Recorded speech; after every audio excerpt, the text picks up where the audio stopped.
Hi குட்டீஸ், எல்லாரும் எப்படி இருக்கீங்க? நல்லா இருக்கீங்களா? ஸ்ரீநிவி ஸ்டடீஸ்க்கு உங்களை அன்புடன் வரவேற்கிறேன். இன்றைக்கி நம்ம 5ஆம் வகுப்புலேருந்து நேர்மை நிறைந்த தீர்ப்பு துணைப்பாட பகுதி. இந்த பாடத்தினுடைய வினா விடைகளை நம்ம இந்த வீடியோவில் பார்க்கலாம் குட்டீஸ். பார்க்கலாமா?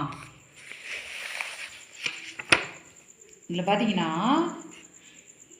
வினாக்களுக்கு விடையளிக்க, அதாவது 3 கேள்விகள் இருக்குது. 3 கேள்விகளுக்கான பதில்களை நம்ம இந்த வீடியோவில் பார்க்கலாம் குட்டீஸ்.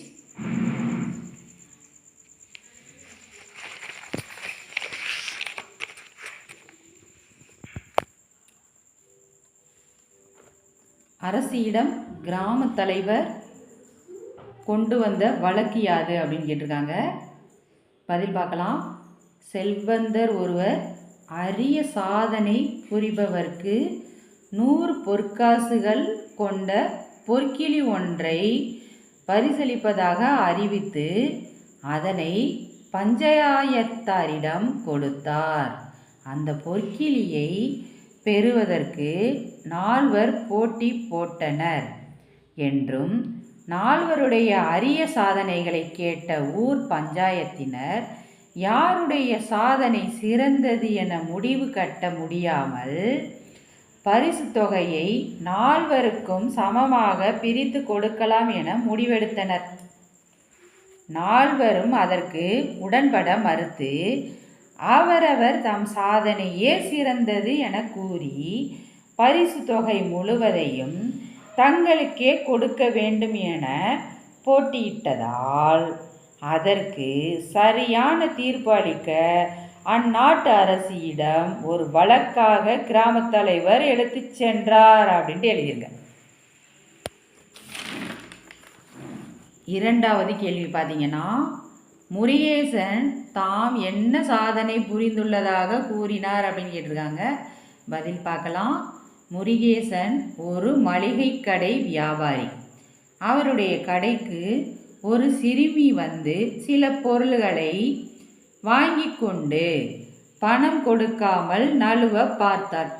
அப்போது தெருவில் வந்த மாடு ஒன்று முட்டுவதற்கு போனதை பார்த்த கடைக்காரர் பாய்ந்து சென்று சிறுமியை காப்பாற்றினார். சிறுமியின் தந்தைக்கும் கடைக்காரருக்கும் நிலத்தகராறு காரணமாக அடிதடி வரை சென்றுள்ளது. எனினும் ஒரு பகைவனின் மகளை காப்பாற்றியது பெரிய சாதனை அல்லவா என கடைக்காரர் கூறினார் அப்படின்ட்டு எழுதியிருந்தார். அடுத்து 3வது கேள்வி. விவசாயியின் சாதனை தான் உயர்ந்தது என்று அரசி கூற காரணம் யாது அப்படின்னு கேட்டிருக்காங்க. பதில் பார்க்கலாம். முதிய விவசாயி அவரது ஒரு காணி நிலத்தில் தன் மகளுடன் 3 மடங்கு நெல் உற்பத்தி செய்து சாதனை படைத்துள்ளார்.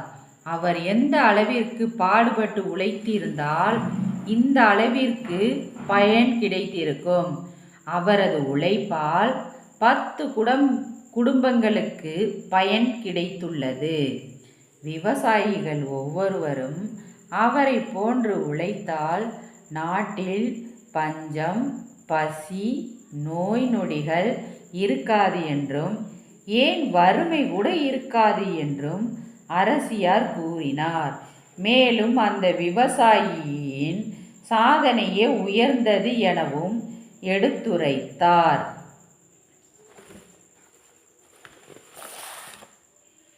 அவ்வளோதான் குட்டீஸ். நேர்மை நிறைந்த தீர்ப்பு பாடத்துடைய வினாவிடைகளை இந்த வீடியோவில் நம்ம பார்த்துருக்கோம். இந்த வீடியோ உங்களுக்கு பிடிச்சிருந்தால் லைக் பண்ணுங்கள், ஷேர் பண்ணுங்கள், சப்ஸ்கிரைப் பண்ணுங்கள். பாய் குட்டீஸ்.